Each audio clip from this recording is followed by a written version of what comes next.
Hello, j'espère que vous allez bien. Bienvenue à cette 21e vidéo qui porte sur notre challenge 100 jours d'IA pour Jour Science.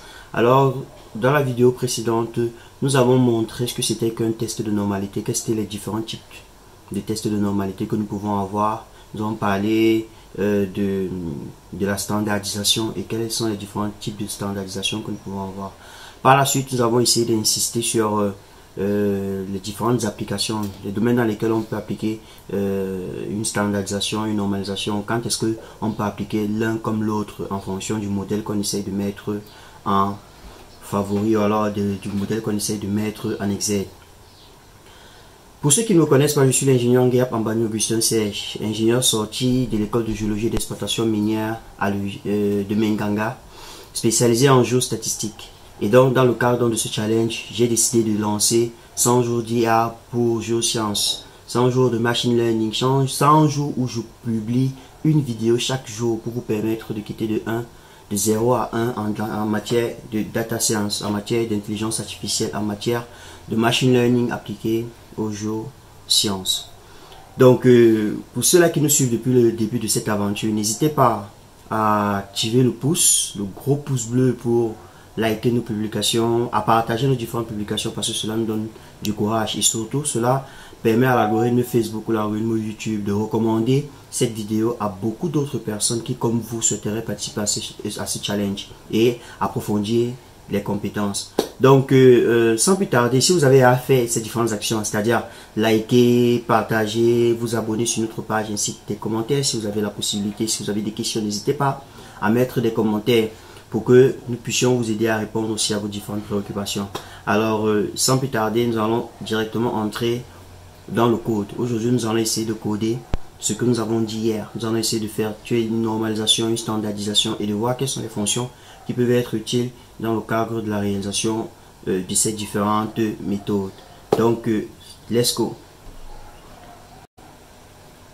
Alors, ici, principalement, donc, nous allons commencer déjà par l'importation de la base de données.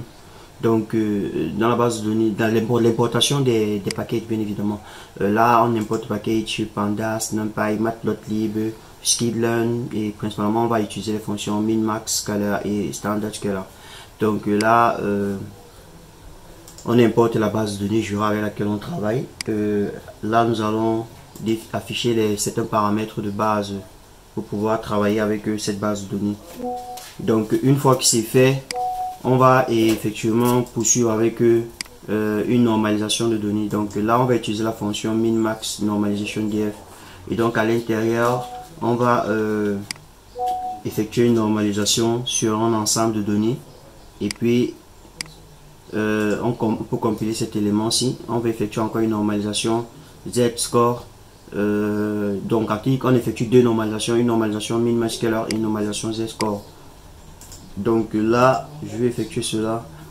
Donc maintenant je vais définir un code en fait qui va me permettre de tracer les différentes fonctions graphiques que nous allons utiliser dans le cadre de cette formation. Et donc là je peux compiler ceci et une fois que c'est fait, maintenant la seule chose qui me reste à faire maintenant c'est de pouvoir donc définir, comme je disais tantôt, les colonnes numériques qui vont être utiles en ce qui concerne la normalisation de mes données. Et je vais aussi définir maintenant la normalisation pour le min max scalar, pour le z-score et la standardisation en ce qui concerne les paramètres que nous avons pris en compte, c'est-à-dire la moyenne égale à 0, les 4 égale à 1. Donc une fois que c'est fait sur les données, ça va définir maintenant ça pour toutes les variables de ma base de données. Donc là je vais tout simplement compiler et patienter. Ok, voilà le résultat. Donc là nous avons différents paramètres qui sont pris en compte. Donc on a effectué une normalisation. La première normalisation qui est effectuée c'est la normalisation min max et aussi la standardisation et on voit directement par exemple là certaines valeurs sont comprises entre 0 et 1, 0 et 1, 0 et 1. Ça c'est ce qui concerne la première transformation. Là nous avons la deuxième transformation, la normalisation z-score et puis nous avons la troisième transformation, la standardisation. Ici la standardisation a été effectuée et on a plus ou moins les intervalles qui sont générés en fonction de la standardisation. Voilà les graphes et voilà les différents résultats que nous pouvons avoir. Donc c'est important de souvent, comme on disait tantôt, de faire soit une normalisation, soit une standardisation avant de passer un modèle de machine learning, parce que cela permet une mise à l'échelle des différents paramètres que vous avez dans votre base de données. Et avec cette mise à l'échelle là, vous pouvez uniformiser les données et travailler sur la même base. Et c'est très important parce que ça nous permet d'éviter des effets comme l'effet taille par exemple, qui fait en sorte que par exemple vous travaillez avec une donnée qui a une grande dimension tandis que les autres ont de petites dimensions, et là ça peut fausser le résultat de votre analyse, de votre étude. Donc j'espère que ce petit tutoriel vous a été très instructif et que cela peut vous aider à mieux comprendre et à mieux implémenter donc, la normalisation ou alors la standardisation en fonction des différentes méthodes que vous avez choisies. Donc on se retrouve donc pour la prochaine vidéo et j'espère que vous aurez la possibilité de continuer à bosser et d'améliorer vos performances ainsi que nous le faisons avec vous. Donc merci pour cet échange et on se retrouve à la prochaine.